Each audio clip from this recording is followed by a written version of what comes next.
رات گہری تھی، موٹر وے سنسان، ہوا میں عجیب سا خوف پھیلا ہوا تھا، اور ایک ماں اپنے 2 بچوں کے ساتھ اس اندھیرے راستے پر تنہا سفر کر رہی تھی۔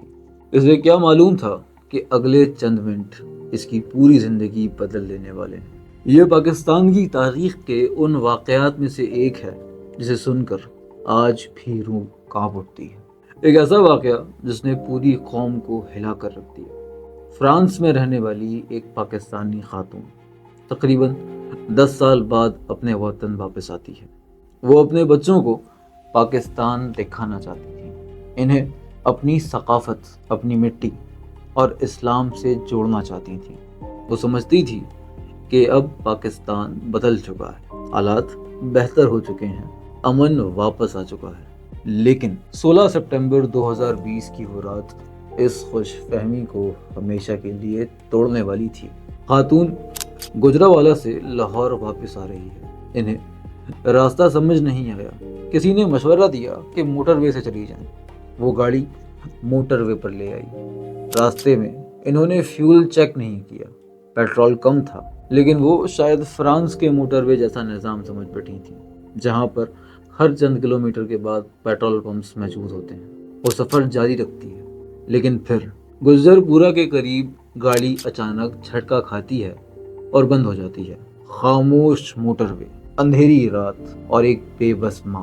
وہ فوراً فون اٹھاتی ہے، پہلے ایک رشتہ دار کو کال کرتی ہے، پھر موٹر وے ہیلپ لائن 130 پر۔ اگر جواب آتا ہے یہ علاقہ ہماری حدود میں نہیں آتا، وہ دوبارہ کوشش کرتی ہے۔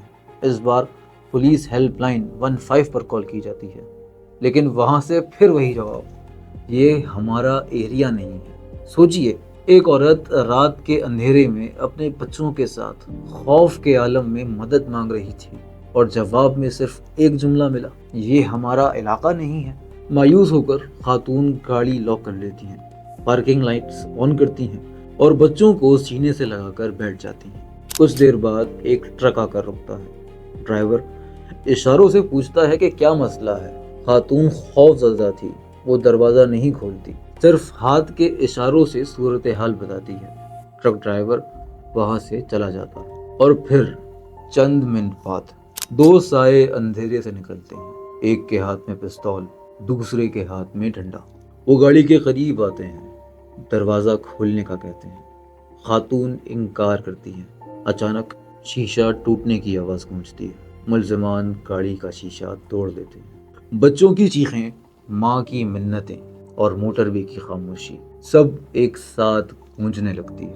وہ خاتون کو بچوں سمیت گھسیٹتے ہوئے جھاڑیوں کی طرف لے جاتے ہیں، اور پھر وہ ظلم ہوتا ہے جسے الفاظ میں بیان کرنا ممکن نہیں۔ ایک ماں اپنے بچوں کے سامنے درندگی کا نشانہ بنائی جاتی ہے، انسانیت مر جاتی ہے اور وحشت جیت جاتی ہے۔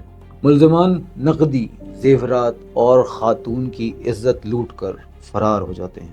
کچھ دیر بعد ایک راہگیر پولیس کو اطلاع دیتا ہے۔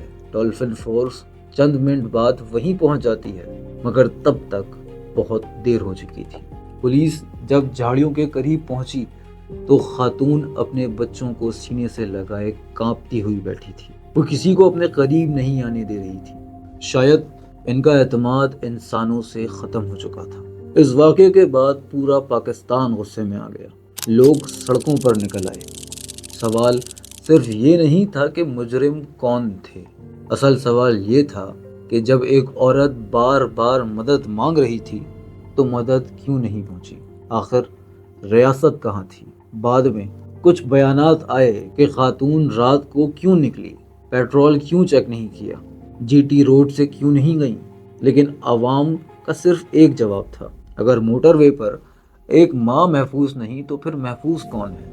یہ واقعہ صرف ایک کرائم نہیں تھا، یہ پورے معاشرے کے ضمیر پر لگا ایک سوال تھا، ایک ایسا سوال جو آج بھی جواب مانگ رہا ہے۔ 2021 میں لاہور کے انسداد دہشت گردی عدالت نے عابد ملہی اور شفقت بگا کو سزائے موت سنائی۔ اس کے علاوہ عمر قید بامشقت اور جرمانے کی سزا بھی دی گئی۔ عدالت نے قرار دیا تھا کہ دونوں ملزمان خاتون کے ساتھ زیادتی، ڈکیتی اور دہشت گردی پھیلانے کے جرم میں ملوث تھے۔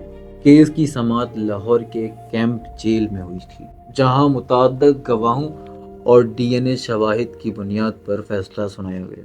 اگر آپ کو یہ ویڈیو پسند آئی ہو تو ہمارے چینل ڈاک ڈی کوڈ کو لائک، شیئر اور سبسکرائب کرنا مت بھولیں۔ فی الحال کے لیے مجھے اجازت، اپنا خیال رکھیے گا، شکریہ۔